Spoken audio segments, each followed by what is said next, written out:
So production value not there, but Werner Herzog and the content of the documentary, for me, saved it. Like he was enough, and the content of the documentary, the ideas that were being explored was enough to hold my attention throughout, without being so distracted as to be annoyed or frustrated in any respect. So is it that production value ranks higher, or is more of a priority for you, or is something that you need to be higher in order for the documentary to succeed, or is it just that it was distracting?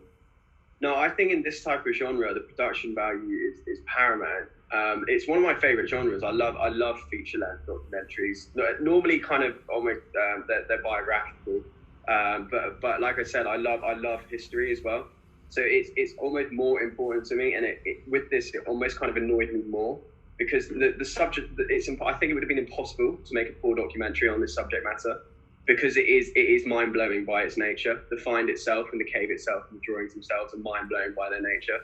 So therefore, I think the production value is even more important, because that's what can elevate it. And I think it annoyed me more that it wasn't there. And I think that the content was good, but I think delivery in this genre is so important, because it's easy to just sort of recount the past and have a really mundane, like I said, school lecture style format of a documentary. And I think it's delivery that can save it, that would elevate it. So that you see some of these films winning Oscars. You look at Amy, it's an amazing one. The Senna documentary, amazing as well. You look at some of the BBC did a run of ancient African history documentaries with a narrator that was absolutely brilliant, and that was executed amazingly well. And they were 20-minute episodes, similar runtime, and there were 6 episodes in the series, and I didn't get bored once. And I think it makes such a huge difference. Whereas with this, I actually skipped the 20 minutes guy that you were saying you felt bored at. And I found I found the ending weird. I'd be weird to hear what you thought about the ending, because I think they really tried to grasp something poignant, like this landscape's being lost. But the whole way through, they've spoken about how it used to be glaciers and it was ice age, and it shows how the landscape has naturally changed. But then they try to all of a sudden throw in there that, there's a threat to it, and I didn't really get where that pieced in. So I don't know if you discussed it or what you thought. The bit around the albino crocodiles and all that. Yeah, I thought that was very odd. Yeah, we haven't actually discussed that. We haven't discussed it. I'd actually forgotten it. I thought it was a bit far-fetched as well. Bit far-fetched. They should have ended on the shots of the cave. Yeah. Like that to me felt like the crescendo. And this was why I asked the point earlier to these guys, that did you feel like you got did you get the significance of, the gulf of time that between us now and the present day and when these illustrations were made? Is because actually, for me, I didn't really feel that they sold you that heavily on it in the actual documentary itself. But during that bit when it was just silence and you just left to sit and think about it, that's when, for me, I was just like, oh my God, these things are kind of incredible. But then, to your point, Gub, and I actually do completely agree with this, the subject matter is that incredible that you probably could have just told me it, given me that 6 minutes of just looking at it, and that would have blown my mind. And I don't think you could have made a bad documentary of this, because the subject matter was so incredible. And I do have my main issue is not with the production value. My main issue was with the music, which I felt was actually quite really tense at some points, which didn't really fit. There was a point where there was the woman taking them through to the back part of the cave, and the music was just getting so tense, like really, really tense for some reason. I was like, what the hell is going on here? Like, I don't know why. It just felt really offbeat versus the subject matter at times. And then my main criticism was with the interviews. And I actually felt there wasn't enough of Werner Herzog in it. There wasn't enough of him having a dialogue with people. Was some of the best bits. Yeah, and exactly. And his narration was incredible. I loved it when he came in. Didn't you guys find the real problem, I think, with this is that they tried to make a feature film out of something with no narrative?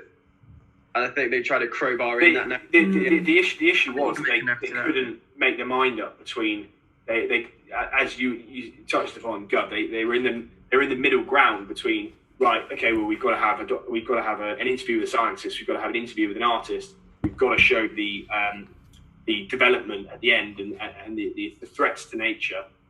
And then at the same time, they were saying, right, let's make this beautiful artistic homage to this sacred ground.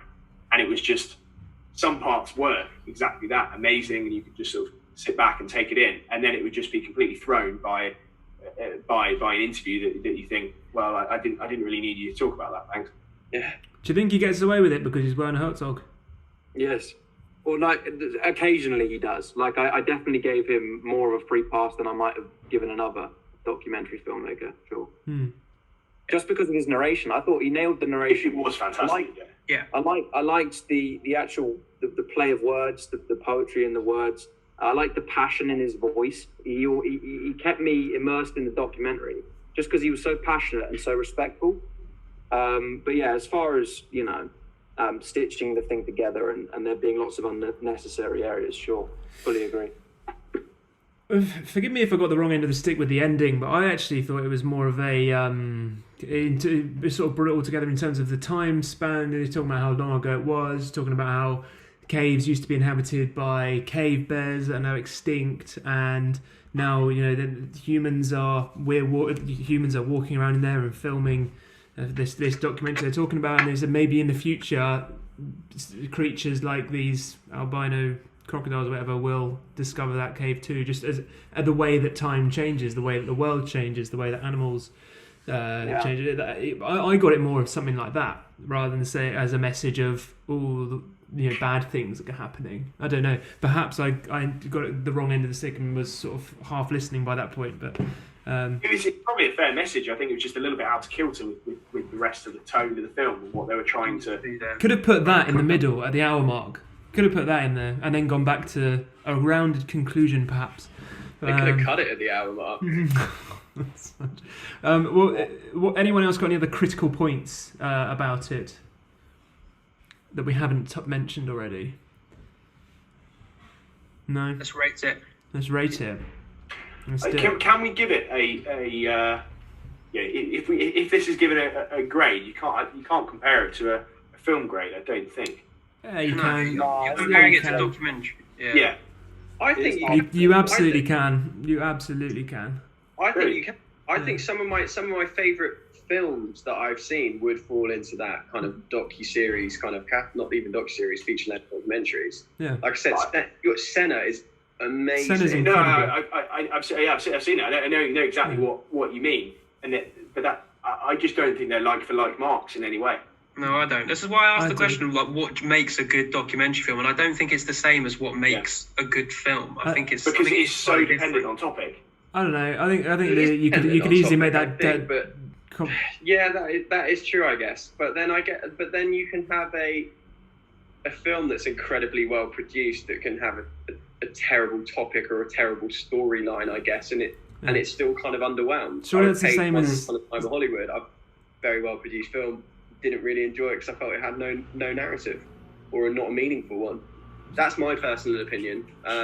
Surely it's the same as a horror and a comedy. I mean, they're so different that you'd almost say they couldn't be compared in the same category at all. But if you're talking about that as a general whole, and one of my favourite films as such is a feature-length documentary. I'd put them in the same category, to be fair, but.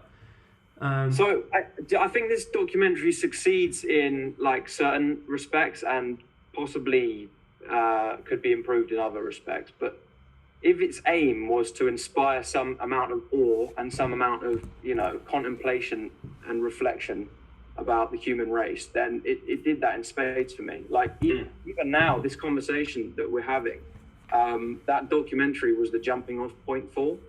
So in that respect, it succeeded.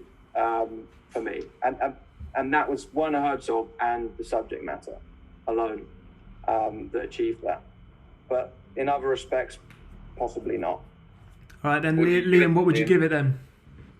Yeah, that makes it hard actually to rate it. Especially when you have to go first. Yeah, I'll go first if you want. Out of all, like we've said and we've established this all quite well now. The subject matter was astonishing. That the sound editing was I don't know whether it complemented it or not. There were just bits that worked and bits that really didn't. it dragged for me on the hour mark or so, and I wonder whether Werner Herzog sort of just has that creative freedom and respect to be able to do that now in terms of making something, effectively, possibly quite cheaply, because I've seen other films and documentaries by him that are done very much in the same style, and he's got a fan base that really invest in that content quality over quality of film, over visuals. So that it was, for me, it was fine. It falls into that okay mark as a whole, and I give it 6.7 personally. Now who wants to go? Yeah. Go on, Jem. Sorry. I was going to say I'm sticking to my guns. I don't think I can relate this score to a film, because I see them as distinct categories, just as I would say to separate TV or something else that matters. I agree with Liam. I think it was a good homage to the subject matter. It was a really nice touching point of that, especially those last few scenes with no narration over. Just they're the last people that are going to be allowed to film in there, because it's going to have to be sealed up. And I think it did do that. And as you say, we're talking about it, and people will continue to talk about it. And you can read a couple of articles on it, as I did. I read an article on it, thought it was interesting, but it certainly didn't provide me with anything near the sort of thinking points that a documentary like this has. And so I think it was good. I give it a 7.5. Cool. Tom. Crikey, I might ruffle some feathers then. So I'm basing it not on the subject matter, because the subject matter, I think, like we've all reiterated, is really interesting, and I have a bias towards history documentaries as well, because I find them really interesting. It's probably my favorite topic. So I'm basing it just on delivery and whether I felt it did the topic justice. And in both those categories, I'd say no. With an exclamation mark at the end. So from my point of view of what I would want from a documentary, I would say it was poor, because I don't feel it did the topic justice. So I would, at a push, give it a 5. Fair enough. Liam? The kind of run and gun, slightly budget technique didn't annoy me nearly as much as it seems to have annoyed or distracted others. So my score still remains fairly high for the sake of Herzog and the subject matter. I'm probably sitting at 7.2. Okay, and James, it was your choice for the week. What will you give Werner Herzog's Cave of Forgotten Dreams?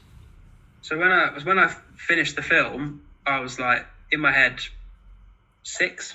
Give it a 6. I probably what I'd give it, but then when I talk about it with you guys, I do realise that actually, I think one of the things documentary films should do is give you generate some degree of interest and give you some base understanding to be able to have these kinds of discussions. And I love these kinds of discussions that we were having earlier. And for that reason, I think until you got it, Tom. Yeah, before Tom arrived. Tom's got some great watching when this is up. So I think it did deliver on a point which probably I didn't see at the time. So I'll give it a 6.5. I'll give it 6.5. 6.5, which gives Cave of Forgotten Dreams a grand total of 6.5. No, 6.6. Which, okay, fine, fairly rounded. It's interesting how it's divided opinions, but isn't that what we love? We need to review other documentaries to give that reference, I think. Yeah, I think with documentaries, we're all, like, everyone is coming at it from a slightly different point of view, I guess, with what they're rating it on. Whereas film, like Jem said, I guess we all kind of understand the same criteria points or critical points of which we're looking at to enjoy it.